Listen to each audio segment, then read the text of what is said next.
Hoje vamos ver o capítulo 5 do Evangelho segundo o Espiritismo, Bem-aventurados os aflitos. Em Mateus capítulo 5, versículos 4, 6 e 10, Jesus diz: Bem-aventurados os que choram, pois serão consolados. Bem-aventurados os famintos, pois serão saciados. Bem-aventurados os que sofrem perseguição em meu nome, pois deles é o reino dos céus. Pode parecer estranho ouvir alguém dizer que é bom sofrer, que felizes são aqueles que choram. Lembro que em 2004, quando participei de um retiro no Templo Zulai, em Cotia, São Paulo, num determinado momento, a mestra Sinceridade apontou para uma vaca que estava pastando no terreno vizinho e disse: Vejo aquela vaca. A grande maioria da população vive como ela. As pessoas passam a vida toda fugindo da dor e buscando o prazer. A vaca no pasto, quando o sol está muito forte, ela vai em busca de uma sombra, ou seja, ela busca evitar o sofrimento. Quando a vaca está com fome, ela vai em busca do pasto mais verdinho, com mais nutrientes, ou seja, ela busca o prazer. É algo tão natural fugir da dor e buscar o prazer e a felicidade, que nem nos damos conta das implicações disto. Ao agir desta forma, estamos deixando de aprender lições valiosas. E é isto que o Cristo está querendo nos ensinar. Que a dor é sempre consequência, nunca a causa. Se sofremos hoje, é porque fizemos algo de errado no passado, ou deixamos de fazer algo bom. Assim, Deus permite que paguemos a nossa dívida agora, nos poupando de décadas ou séculos de sofrimento na vida futura. Além de também funcionar como um purificador de resíduos mentais. Um exemplo disto podemos ver no livro Nosso Lar, de Chico Xavier, onde descobrimos que André Luiz passou 8 anos no umbral, enquanto Heloísa só ficou 15 dias. Isto aconteceu porque André Luiz, durante sua vida física, fumava, bebia e ainda traía a própria esposa. Pela sua posição social, ele conseguia manter uma vida confortável e prazerosa. Heloísa, por sua vez, se achava superior aos outros e era apegada à matéria. Ambos tinham seus defeitos, mas Heloísa era tuberculosa. O sofrimento dessa doença permitiu que ela se desintoxicasse de várias energias negativas que ela mesma havia produzido. E graças a isto, só ficou 15 dias no umbral. Por isto, não dá para dizer se uma coisa é boa ou ruim só avaliando o momento presente. Um passageiro atrasado, por exemplo, vai reclamar do trânsito, vai espernear pelas pessoas andarem devagar. Mas, se perder o voo e este sofrer algum acidente, com certeza vai agradecer por todos os imprevistos. André Luiz, durante sua vida, talvez até era invejado pelos outros, já que era rico, tinha um bom emprego, uma família. No entanto, sofreu durante anos no umbral. E só não ficou mais tempo por lá porque a espiritualidade superior acreditou que ele se tornaria um grande divulgador do espiritismo. Assim, antes de julgar qualquer coisa, devemos ampliar a nossa mente para vermos as consequências.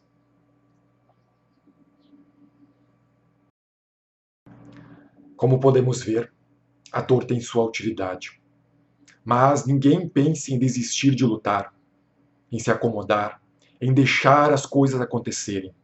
As provas, as dificuldades existem para exercitar a nossa inteligência, a nossa paciência, a nossa resignação. Também não devemos procurar conscientemente mais aflições se isto não trouxer algum benefício para os outros. Ou seja, só terá valor a privação e o sofrimento procurado conscientemente, que resultarem num ato caridoso.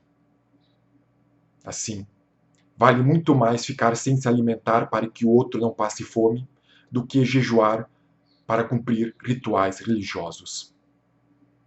É muito mais gratificante o resultado de um trabalho que traz benefício para várias pessoas do que só para a gente. Quando o Divino Mestre afirmou que os aflitos serão consolados, ele estava querendo dizer que não basta simplesmente passar pelas dificuldades para alcançarmos o céu. Todas as pessoas sentem dor, enfrentam inúmeros contratempos.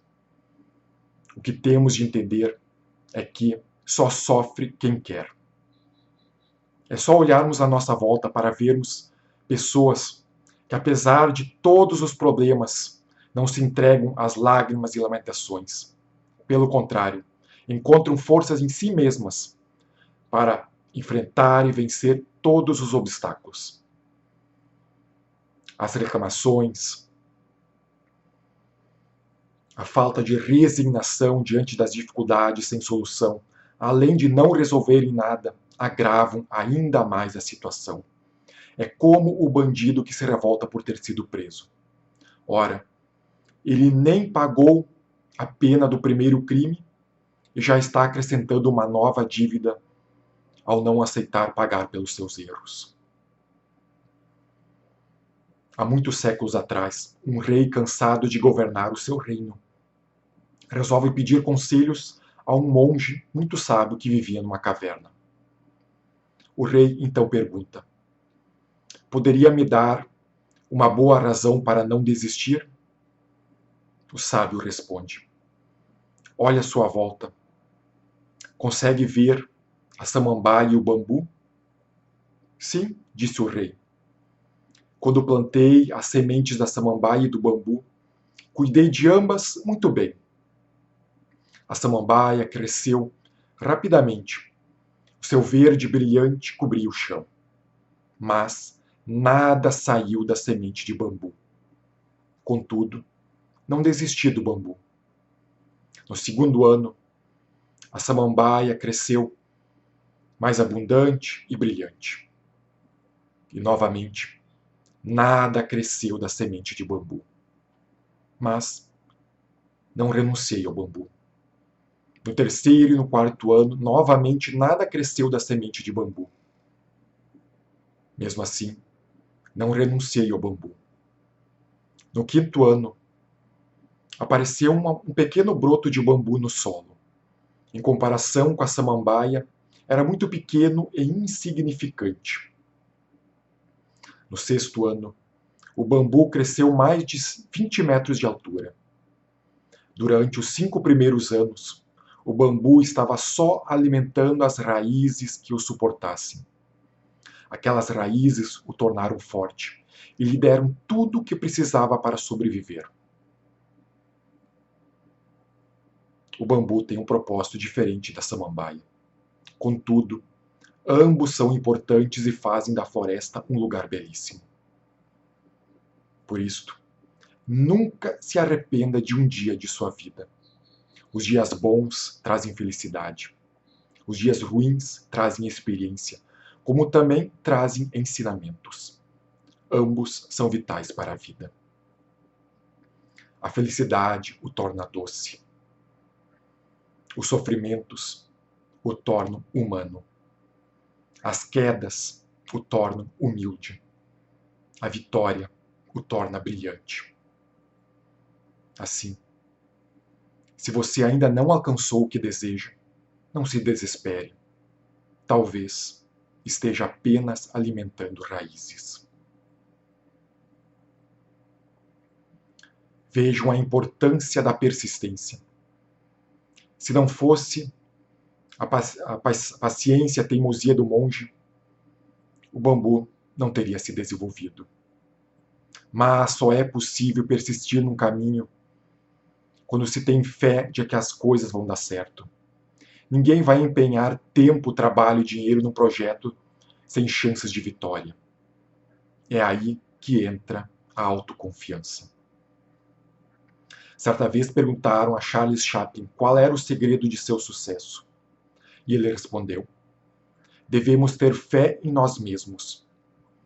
Quando eu estava no orfanato e andava pelas ruas procurando o que comer para sobreviver, mesmo assim me considerava o maior ator do mundo. Se uma pessoa não tiver absoluta confiança em si mesma, ela está destinada ao fracasso. O pai de Chaplin era alcoólatra e morreu de cirrose quando ele tinha 2 anos de vida. A mãe foi internada num asilo. E o pequeno, Charles, foi parar num orfanato. Se víssemos uma criança maltrapilha mendigando pelas ruas, alguém acreditaria que ela se tornaria um grande profissional, que algum dia se tornaria uma pessoa de bem? Provavelmente a maioria pensaria que aí está o novo marginal, o futuro bêbado a dormir pelas praças. O mesmo deve ter acontecido com Charles Chaplin. Ninguém o queria por perto. Mas ele tinha essa força interior, esta fé que move montanhas, e mesmo que ninguém acreditava nele, ele acreditava em si mesmo. E a história está repleta de homens e mulheres que não desistiram diante das dificuldades. Pelo contrário, enfrentaram com coragem e persistência todos os obstáculos. E se pensarmos um pouco, veremos que foram justamente essas dificuldades que os tornaram grandes. Joana d'Arc já seria famosa por ter ajudado a acabar com a Guerra dos 100 Anos. Mas impressiona ela ter só 16 anos quando liderou o exército francês contra o Império Inglês. Nelson Mandela já era respeitado pela sua comunidade, mas conquistou a admiração do mundo ao passar 27 anos preso por lutar pela liberdade de seu povo. Lembremos de nossos antepassados que chegaram aqui sem nada, tiveram de se abrigar em cavernas, dentro de árvores, enfrentando o frio, a chuva, o sol quente, para construir este vale próspero. Realmente, Gonçalves Dias tinha toda a razão quando afirmou: vida é luta, que aos fracos abate e aos fortes e bravos só faz exaltar. O objetivo da vida não é a satisfação dos desejos, não é se embriagar nas alegrias passageiras. É muito maior do que isto. É tão grande que abrange todo o universo. Somos espíritos imortais. Nascemos e renascemos muitas vezes. Ora num país, ora em outro. Já vivemos em outros mundos, e conforme vamos evoluindo, iremos para planetas melhores. O objetivo da vida é o aperfeiçoamento do espírito. Sofrer é, pois, aprimorar a alma. É como faz o escultor com um bloco de mármore, que se transforma à custa de pancadas, de marteladas, em obra-prima de incrível beleza. Marchemos, pois, rumo ao infinito. As dores, os problemas, as dificuldades são os resgates de faltas cometidas no passado. São as provas que Deus envia para nos testar e descobrir se merecemos entrar nos mundos felizes. E quando tivermos atingido a meta, quando finalmente pudermos ingressar nas moradas celestes, veremos que todas as dores que passamos são tão pequenas, tão insignificantes, confrontadas com a felicidade que sentimos. Então agradeceremos pelo sofrimento que nos reabilitou perante o Criador. Abençoaremos cada lágrima que caiu de nossos olhos, pois foram elas que apagaram os nossos erros, foram elas que nos tornaram uma pessoa melhor. Aí compreenderemos as palavras do Cristo. Bem-aventurados os que choram, pois serão consolados. Assim seja.